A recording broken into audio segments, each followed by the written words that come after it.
নির্বংশ থাকবি, কোনো দিন কোনো সন্তান হবে না তোদের এ গ্রামে। আমি অভিশাপ দিলাম তোদের, এক অসহায় মায়ের অভিশাপ নিশ্চয়ই ফলবে। তোরাই মেরেছিস আমার ছেলেটারে, তোরাই মেরেছিস। এই কে আছিস? ধর ধর এই পাগলিটাকে। জমিদারের আদেশে দুইজন এগিয়ে গেল সেই নোংরা পোশাক পরিহিত পাগল গোছের মহিলাটির দিকে। মহিলাটি নিচু হয়ে বসে এক মুঠো ধুলো কুড়িয়ে সেটা ছুঁড়ে মারে জমিদার বাবুকে লক্ষ্য করে। তার কোলের মধ্যে শক্ত করে জড়িয়ে ধরে রেখেছে তার মৃত শিশুটিকে। দুজন ষণ্ডা লোককে তার দিকে এগিয়ে আসতে দেখে সে দৌড়ে পালায় জমিদার বাড়ি ছেড়ে। তার পিছন পিছন লোক দুটো ছোটে তাকে ধরবার জন্য। এই ধর ধর, ধরে বেঁধে নিয়ে আয় আমার কাছে। বাড়ির ভিতর থেকে চিৎকার করে ওঠেন জমিদার বাবু।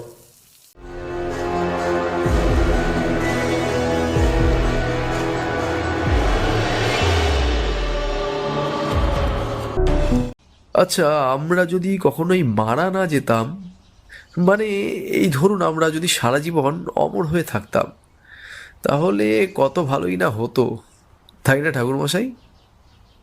তারানাথকে কথাটা বলল কিশোরী। আজ ছুটির দিন বিকেল বেলা আমরা তারানাথের বাড়িতে এসেছি একটা গল্প শুনতে। গল্প মানে তারানাথের জীবনে ঘটে যাওয়া নানান অভিজ্ঞতার কথা। তারানাথের মতে তার বলা এই সব ঘটনার সবটুকুই সত্যি। গল্পের খাতিরে শুধুমাত্র একটু রং চড়াতে হয়। অবশ্য তারানাথের গল্প শোনার আগ্রহ আমাদেরও যে নেহাত কম তা বলা যাবে না। আমার চেয়ে বরং কিশোরীর আগ্রহই বেশি। তাই তো ছুটির দিন হলেই আমাদের মন চলে আসে এই মটলেনের উদ্দেশ্যে। আজও তাই কিশোরী আমাকে ডেকে নিয়ে এলো বাড়ি থেকে। আমাকে বললে, চলো বিভূতি, আজ দুজন মিলে তারানাথের বাড়ি যাই, তার মুখ থেকে একটা বেশ জবরদস্ত গল্প শুনে আসি। কিশোরীর কথায় রাজি হয়ে গেলাম। অবশ্য অরাজি হওয়ার ইচ্ছাও ছিল না। চলে এলাম মটলেনে তারানাথের বাড়িতে। আসার সময় তার জন্য নিয়ে এলাম এক প্যাকেট পাসিংস। আমাদের দেখে তারানাথ তো মহা খুশি। আমাদেরকে বসতে বলে নিজেই উঠে আমাদের জন্য মুড়ি মেখে নিয়ে এলো। তারপর নানা কথার মাঝে হঠাৎই চারির কথা জিজ্ঞেস করতেই তারানাথ বলল, সে এখন ভালো আছে, তার সন্তানও সুস্থ। তবে কি অনেকদিন দেখা হয় না মেয়েটার সাথে, এই যা। কথাটা বলতে গিয়ে দেখলাম তারানাথের মনটা একটু খারাপই হয়ে গেল। বুঝলাম অনেকদিন মেয়েকে না দেখার জন্য মেয়ের জন্য তার মনে বেশ দুঃখ জমেছে। কথায় কথায় হঠাৎ করে কিশোরী তারানাথকে বলল, আচ্ছা ঠাকুরমশাই, দেবতাদের মতোই যদি আমরাও অমৃত পান করে অমর হয়ে যেতাম, তবে কতই না ভালো হতো, তাই না? কোনো মৃত্যু থাকতো না, কোনো দুঃখ থাকতো না, আপনজনদের ছেড়ে বাঁচার ভয় থাকতো না। আমরা আমাদের বংশধরদের অনেক পুরনো কাহিনী বলতে পারতাম, 100-150 বছর আগে ঘটে যাওয়া ঘটনার কথা বলতে পারতাম। আমাদের নাতিপুতিদের বা তাদেরও ছেলে মেয়েদের কাছে গর্ব করে বলতে পারতাম যে সেই সময় আমাদের নিজের চোখে দেখা ঘটনা ছিল ওগুলো। তোমার কথা কিছুটা হয়তো ঠিক। মানুষের কাছে হয়তো অমরত্বের আশীর্বাদ থাকলে তারা খুশি হতো। তবে কি জানো তো, জন্ম আর মৃত্যু নিয়েই তো জীবন চক্র। জন্ম হলেই মৃত্যু, আর মৃত্যুতেই নতুন জন্ম। এই নিয়মেই চলে আসছে যুগ যুগ ধরে। মৃত্যু না হলে কখনো পৃথিবীতে নতুন প্রাণের সৃষ্টি হবে না, আর নতুন সৃষ্টি না হলে তো পৃথিবীর ভারসাম্য বজায় থাকবে না। তবে তুমি যদি বলো অমরত্ব পরম শান্তির জিনিস, এর চেয়ে বড় সুখ পৃথিবীতে আর হয়তো হয় না, তবে তুমি হয়তো কথাটা ভুলই জানো। মৃত্যুতে চরম কষ্ট হলেও মৃত্যুকে সকলেরই বরণ করতে হয়। এটাই জগৎ সংসারের নিয়ম, আর এই নিয়মের ব্যতিক্রম কেউই হয় না। এমনকি মহা শক্তিশালী অসুরেরাও এই নিয়মের লঙ্ঘন করতে পারেননি। তারা বিভিন্ন দেবতাকে তপস্যার মাধ্যমে তুষ্ট করে বিভিন্ন মাধ্যমে অমরত্ব পাওয়ার চেষ্টা করলেও দেবতারা তাদের সংহারের জন্য কোনো না কোনো উপায় ঠিকই খুঁজে নিয়েছে আর তাদের হত্যা করেছে। তাই জন্ম নিলে মৃত্যু সকলেরই প্রাপ্য, ওটাই নিয়ম। তবে অনেক সময় এও হয়ে থাকে অমরত্ব কারোর জীবনে আশীর্বাদ না হয়ে সেটা আসে অভিশাপ হিসেবে। মহাভারতের অশ্বত্থামার কথা তোমাদের নিশ্চয় মনে আছে। অশ্বত্থামা? হ্যাঁ, মনে পড়েছে। ওই তো অশ্বত্থামা হত ইতি গজ, মহাভারতের একটা বিখ্যাত শ্লোক ছিল, তাই না? কিন্তু কে যেন বলেছিল কথাটা? যুধিষ্ঠির বলেছিলেন কথাটা কুরুক্ষেত্রের যুদ্ধের সময়। আমিই বললাম কথাটা, কারণ কিশোরীর কথা বলার ধরন দেখে স্পষ্টই বোঝা যাচ্ছিল সে অশ্বত্থামার ব্যাপারে প্রায় কিছুই জানে না। তাই সে যদি ভুলবশত কোনো কথা বলে দেয়, তবে তারানাথ হয়তো ভাবতে পারে সে মহাভারতের অবমাননা করছে। এমনটা হলে তারানাথ হয়তো হুট করে রেগেও যেতে পারে, আর অযথা একটা গোলযোগের সৃষ্টি হতে পারে। তখন যে কারণে আমাদের এখানে আসা, অর্থাৎ গল্প শোনা, সেটাই হয়তো মাটি হয়ে যেতে পারে। তাই কিশোরীকে চোখের ইশারায় শান্ত থাকতে বলে আমি বলতে শুরু করলাম। আসলে কুরুক্ষেত্রের যুদ্ধে গুরু দ্রোণকে কিছুতেই হত্যা করা সম্ভব হচ্ছিল না। তাই পাণ্ডবেরা সকলে পরামর্শ করে তাকে জানালেন যে তার পুত্র অশ্বত্থামা মারা গেছে, ভীম মেরেছে তাকে। কিন্তু আসলে ভীম অশ্বত্থামা নামে একটি হাতিকে মেরেছিল। যেহেতু যুধিষ্ঠির কখনো মিথ্যা কথা বলতেন না, তাই গুরু দ্রোণাচার্য যুধিষ্ঠিরকে জিজ্ঞাসা করেছিলেন যে আদতেই তার পুত্র অশ্বত্থামা মারা গেছে কিনা। তখন যুধিষ্ঠির তাকে বলেছিলেন অশ্বত্থামা হত ইতি গজ, অর্থাৎ অশ্বত্থামা মারা গিয়েছে। তিনি ইতি গজ কথাটা উচ্চারণ করেছিলেন, কিন্তু সেটা এত আস্তে বলেছিলেন যে গুরু দ্রোণ শুনতে পাননি। আর পুত্রের মৃত্যুর কথা জেনে প্রচণ্ড শোকে তিনি অস্ত্রত্যাগ করেন এবং সেই সুযোগে দ্রৌপদীর দাদা ধৃষ্টদ্যুম্ন তাকে হত্যা করেছিলেন। কি আমি ঠিক বললাম তো ঠাকুরমশাই? তুমি যথার্থই বলেছ। বুঝলাম, তারানাথ আমার কথায় বেশ সন্তুষ্টই হয়েছে। কুরুক্ষেত্রের যুদ্ধের পঞ্চদশ দিনে গুরু দ্রোণের প্রবল পরাক্রমে যখন পাণ্ডব সেনারা পর্যদুস্ত, তখন শ্রীকৃষ্ণের পরামর্শে অর্জুন আর যুধিষ্ঠির গুরু দ্রোণকে জানান যে ভীম তার পুত্র অশ্বত্থামাকে হত্যা করেছে। অশ্বত্থামা তখন রণাঙ্গনের অন্য প্রান্তে যুদ্ধ করছিলেন বলে তার কোনো খবরই সেই মুহূর্তে গুরু দ্রোণের কাছে ছিল না। ভগবান শ্রীকৃষ্ণের কথা মতন ভীম আগেই অশ্বত্থামা নামক এক হাতিকে হত্যা করেছে। যুধিষ্ঠির যেহেতু কখনো মিথ্যা কথা বলতো না, তাই যুধিষ্ঠিরের কথাকে গুরু দ্রোণ বিশ্বাস করেছিলেন আর পুত্র শোকে অত্যন্ত বিহ্বল হয়ে গিয়েছিলেন।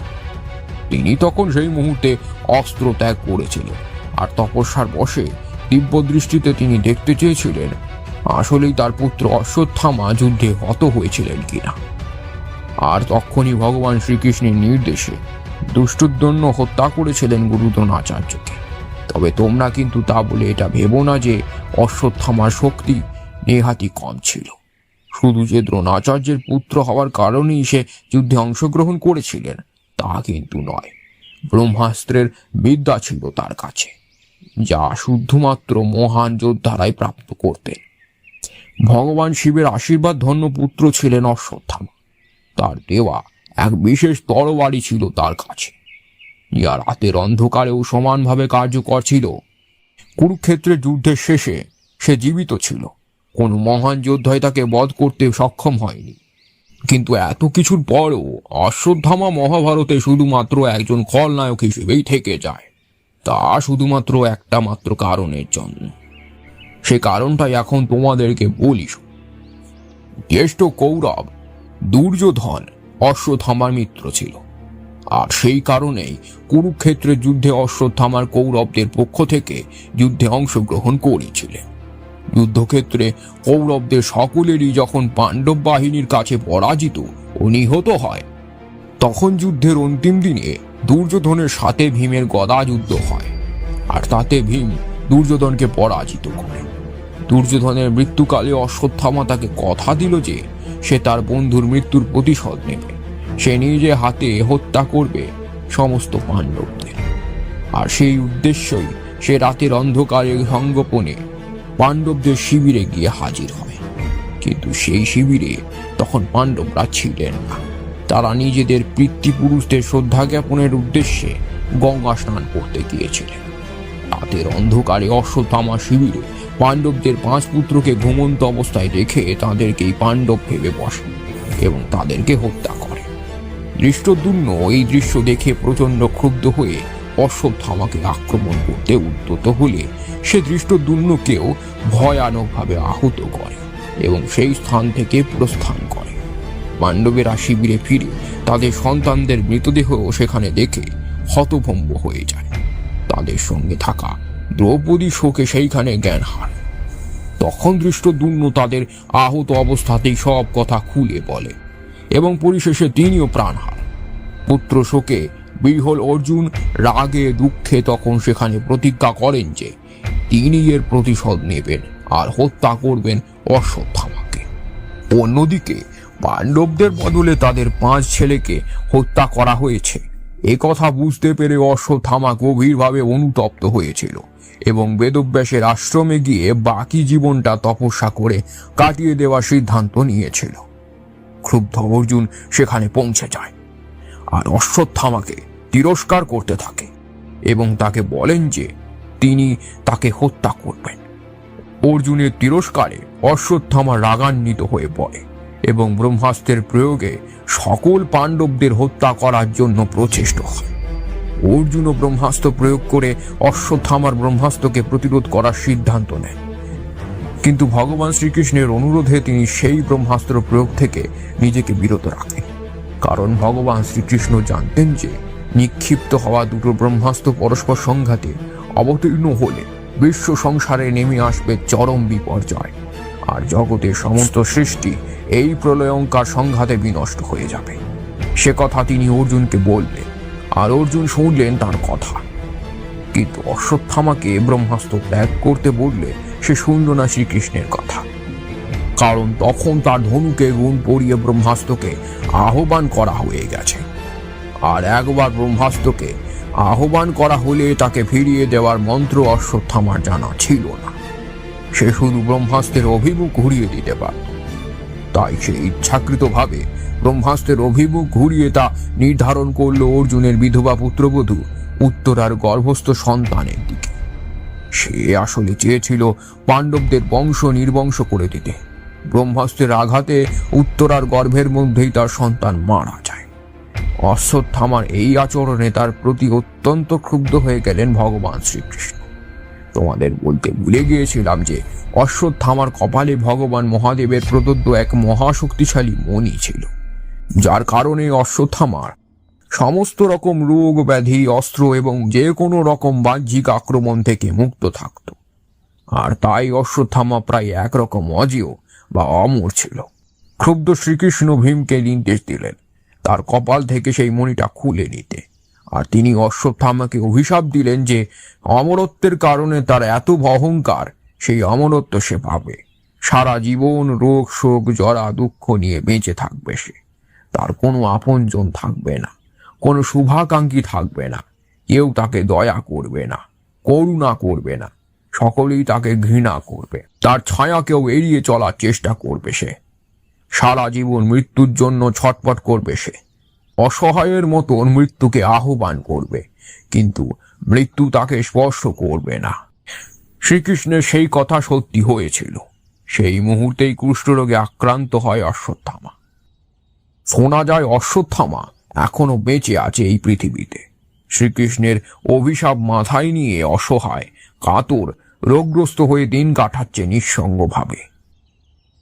কথাটা শেষ করে অচেতন মনে বসে রইল তারানাথ। আমরা তখন মনে মনে ভাবছি, সত্যিই কি অসম্ভব করুণ পরিণতি হয়েছিল অশ্বত্থামার। কুরুক্ষেত্রের যুদ্ধে কর্ণ, অভিমন্যু এদের মতন অনেক বড় যোদ্ধারই করুণভাবে মৃত্যুবরণের কথা আমরা জানি, কিন্তু মারা না গিয়েও যদি অসহায়ভাবে কেউ বেঁচে থাকে, তাও আবার এই যুদ্ধের শেষে, তবে সে কেবলমাত্র অশ্বত্থামাই। তোমরা এখন কি ভাবছো তা আমি জানি। আচমকাই কথাটা বলল তারানাথ। তোমরা হয়তো ভাবছো শুধুমাত্র একটা ভুলের জন্য অশ্বত্থামা এত বড় শাস্তি পেল। মহাভারতের কুরুক্ষেত্রের যুদ্ধে তো অনেক অনেক মানুষই মেরেছে। কই, ভগবান শ্রীকৃষ্ণ তো তাদের কোনো রকম অভিশাপ দেননি। তাহলে তোমাদের বলি, অশ্বত্থামা যে অন্যায়টা করেছে তা সামান্য নয়, অতি গুরুতর অন্যায় ছিল। মহাভারতে অন্যান্য যোদ্ধারা যাদের মেরেছিল তারা সকলেই যোদ্ধা ছিল। কেউ যুবক ছিল, কেউ বা ছিল বৃদ্ধ। কিন্তু অশ্বত্থামা এমন একজনকে মেরেছিল যে তখনও পৃথিবীর বুকে জন্মগ্রহণই করতে পারেনি, পৃথিবীর আলো দেখতে পারেনি, মায়ের হাতের স্পর্শ করতে পারেনি, মায়ের ভালোবাসা অনুভব করতে পারেনি। তাই এই নির্মম অপরাধ করার জন্য শ্রীকৃষ্ণ এইরকম ভয়ানক অভিশাপ দিয়েছিলেন তাকে। তিনি বলেছিলেন, দুর্যোধন, জরাসন্ধ, কংস, এমনকি মহাপাপী রাবণও এত বড় অপরাধ করেননি যে অপরাধ সেদিন অশ্বত্থামা করেছিলেন। আচ্ছা ঠাকুরমশাই, উত্তরার গর্ভে মারা যাওয়া সেই সন্তানের কি হয়েছিল? শুনেছিলাম তাকে নাকি শ্রীকৃষ্ণ আবার বাঁচিয়ে তুলেছিলেন। হ্যাঁ, পাণ্ডবদের বংশ রক্ষার জন্য ভগবান শ্রীকৃষ্ণ তাকে আবার পুনর্জীবন দান করেছিলেন। তাছাড়া সেই সন্তান ছিল তার ভাগ্নের ছেলে। উত্তরা ছিল তার বোন সুভদ্রার পুত্রবধূ, অর্থাৎ সুভদ্রার ছেলে অভিমন্যু স্ত্রী। তাই ভগবান শ্রীকৃষ্ণ তার ক্ষমতার ব্যবহার করে বাঁচিয়ে তুলেছিলেন উত্তরার সন্তানকে। তার নাম তিনি দিয়েছিলেন পরীক্ষিত। জন্মের আগে জীবনের এক গভীর পরীক্ষায় উত্তীর্ণ হয়েছিল সে, সেই কারণেই এই নামকরণ। সত্যি ঠাকুরমশাই, আপনার মুখ থেকে মহাভারতের এই কাহিনীটা শুনে মনটা বেশ ভালো হয়ে গেল। সত্যি মহাভারতের কত কাহিনী এখনো আমাদের অজানাই রয়ে গেছে।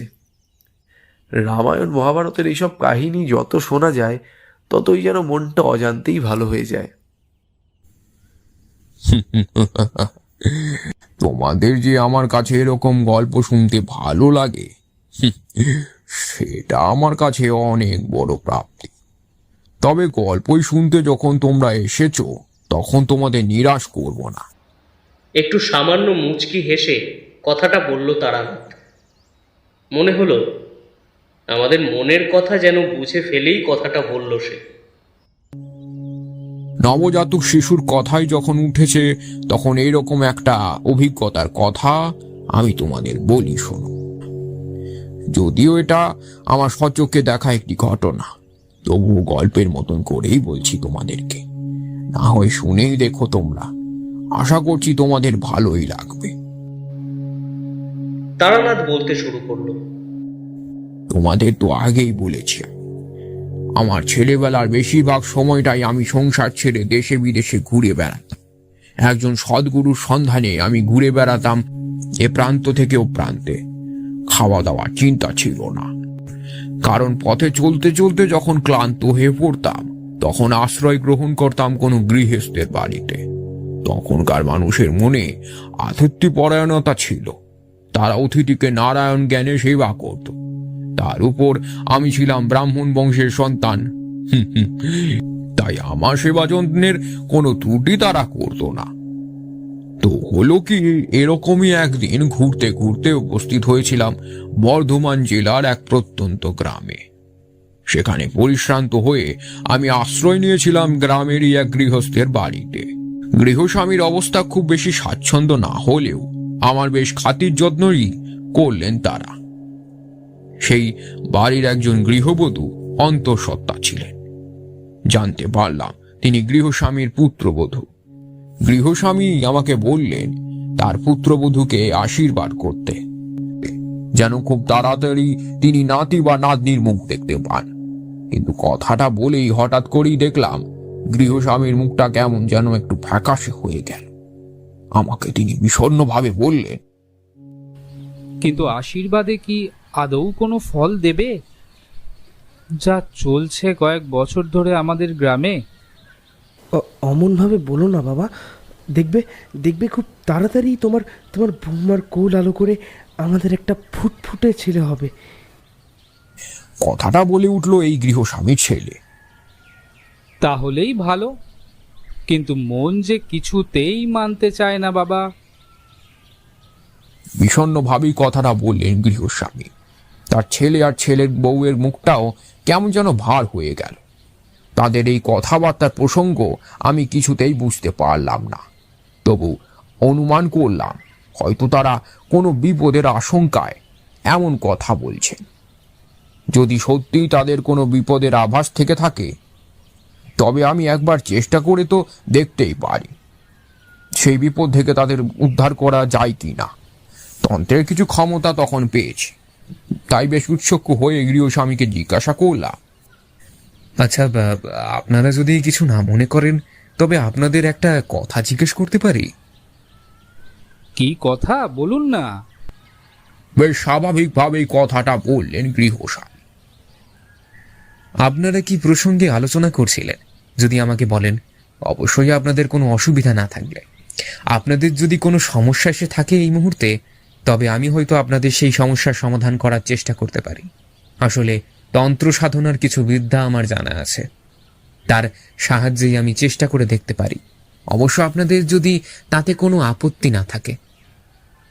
না না, আপত্তি থাকার কি আছে, বলছি আপনাকে, সবটা বলছি। কিছুটা সংকোচ নিয়েই বললেন গৃহস্বামী। হয়তো আপনার অনেক বিদ্যা জানা আছে, তবে কি জানেন আমাদের গাঁয়ে এখন যে সমস্যা চলছে তার সমাধান হয়তো আপনি করতে পারবেন না। আসলে কি জানেন তো, গত 3 বছর ধরে চলছে এই সমস্যাটা। গ্রামে কোনো বাচ্চা জন্মাচ্ছে না, আর জন্ম নেওয়ার আগেই মাতৃগর্ভে মারা যাচ্ছে শিশুরা। পৃথিবীর আলো দেখতে পাচ্ছে না কোনো শিশুই। সে কি, জন্মানোর আগেই মারা যাচ্ছে? আশ্চর্য ব্যাপার তো। বেশ অবাক হয়েই কথাটা বললাম গৃহস্বামীকে। হ্যাঁ, আমার বৌমারও এর পূর্বে একটি সন্তান ওইভাবে মারা গেছে। তার আগে 2-3 জনের বাচ্চাও ওইভাবেই মারা গিয়েছে। হয়তো ওই অভিশাপের কারণেই এই অবস্থা হয়েছে গ্রামে, জানেন তো। অভিশাপ? কোন অভিশাপ? সে প্রায় 3 বছর আগেকার কথা।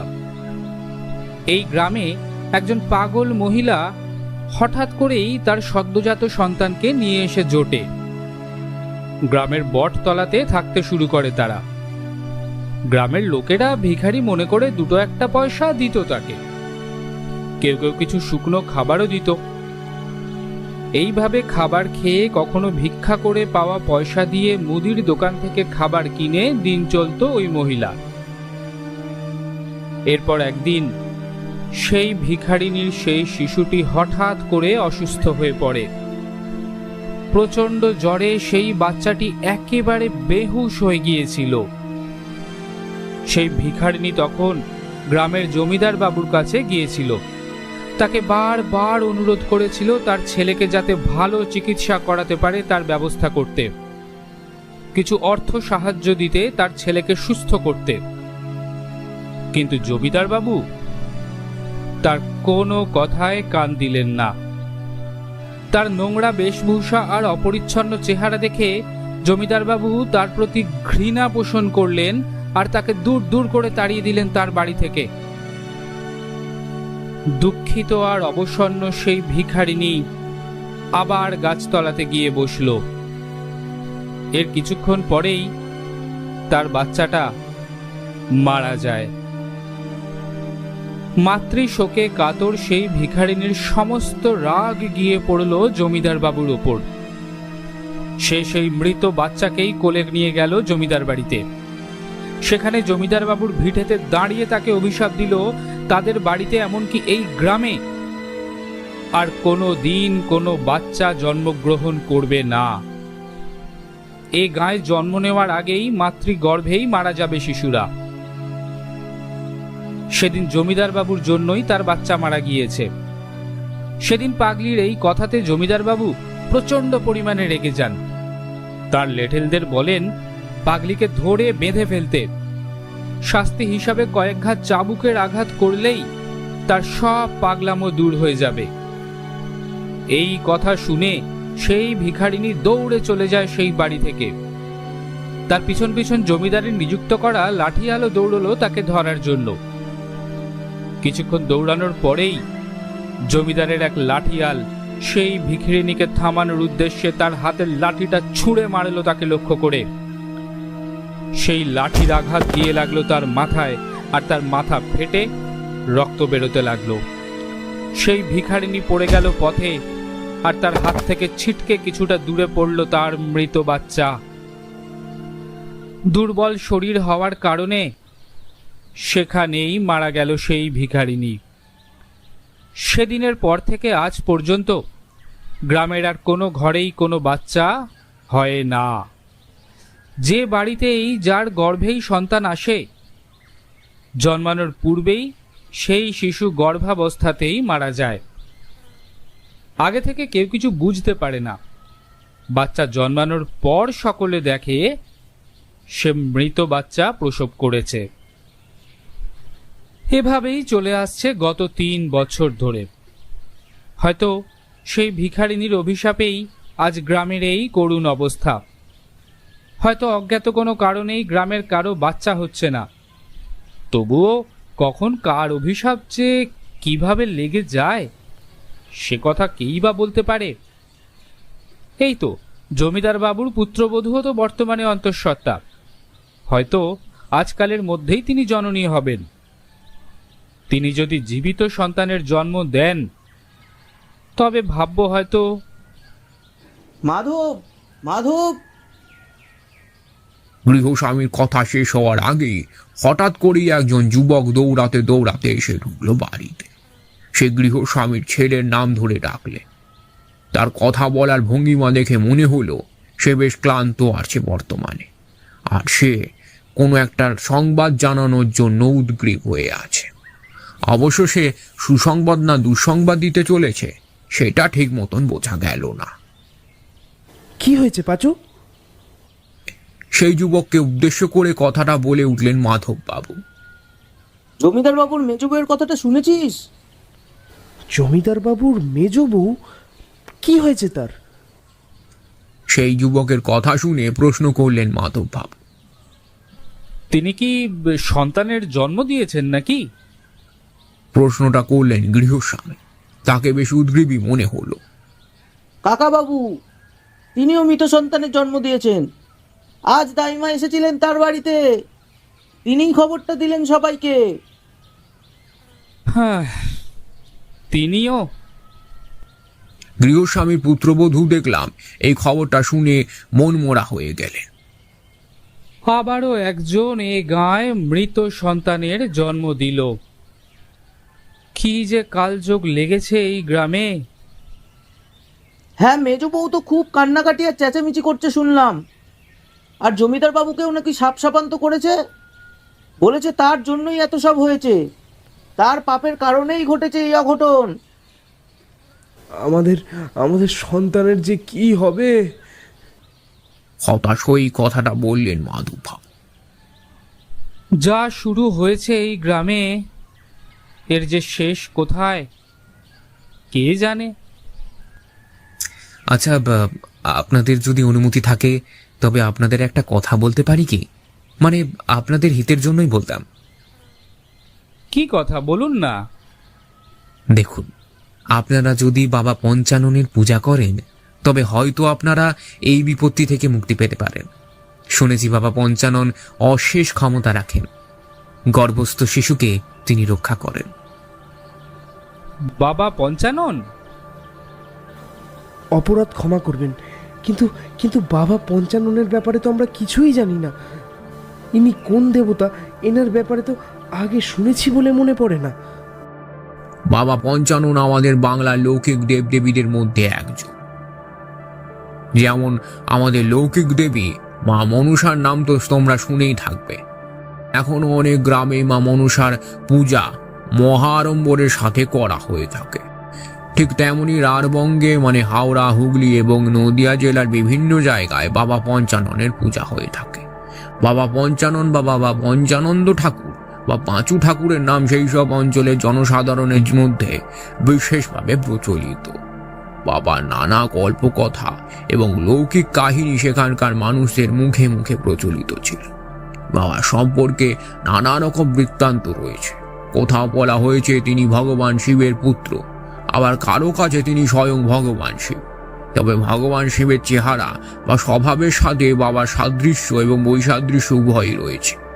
বাবার গাত্রবর্ণ লাল, ঊর্ধ্বাঙ্গ অনাবৃত, নিম্নাঙ্গ বাঘছাল। তবে স্থান বিশেষে কোথাও বাবাকে ধুতি বা চাদর পরিহিত অবস্থাতেও দেখা যায়। বাবার 3টি চক্ষু রক্তবর্ণ, মাথায় পিঙ্গল বর্ণের জটা, মুখে দাড়ি নেই, লম্বা গোঁফ কান পর্যন্ত বিস্তৃত। বাবার 2 হাত, কোথাও বা 4 হাতও দেখতে পাওয়া যায়। বাবার হাতে থাকে কলকি, কোথাও বাবার অন্য হাতে ত্রিশূল দেখা যায়। বাবাকে উপবিষ্ট অবস্থায় পুজো হতে দেখা যায়। কোথাও বাবার গলায় সাপ দেখা যায়, ঠিক যেমন মহাদেবের গলাতে। বাবার 2 পাশে অনুচর হিসেবে থাকে জরাসুর এবং ধনুষ্টঙ্কার নামে 2জন উপদেবতা। বাবার বাহন হিসাবে কোনো কোনো জায়গায় বাঘ, গরু এদেরকে দেখতে পাওয়া যায়। বাবা পঞ্চানন মূলত গ্রাম দেবতা এবং কৃষি দেবতা হিসেবে পূজিত হলেও শিশু রক্ষা এবং গর্ভস্থ ভ্রূণ রক্ষার জন্যও বাবার পুজো প্রচলিত আছে। শনিবার ও মঙ্গলবারে গৃহস্থ বাড়িতে, মন্দিরে, গাছতলাতে বাবার পুজো করা হয়। কখনো বাবাকে মূর্তি রূপে, আবার কখনো ঘট স্থাপন করেও বাবার পুজো করা হয়। কথা শেষ করে তারানাথ একটু থামে। আমরা তখন তারানাথের গল্পের পরের অংশটা শোনার জন্য অধীর আগ্রহে অপেক্ষা করছি। আমি গৃহস্বামীকে বাবা পঞ্চাননের ব্যাপারে সমস্ত কথাই বললাম, যেমনটা আমি এখন তোমাদেরকে বললাম। আমি গৃহস্বামীকে বললাম বাবা পঞ্চাননের পূজা করতে, যদি তার আশীর্বাদে ওই গ্রাম অভিশাপ থেকে মুক্ত হতে পারে। আজ শুক্রবার চলে গেল, কাল হলো শনিবার। কালই আপনারা বাবা পঞ্চাননের পুজোর ব্যবস্থা করুন।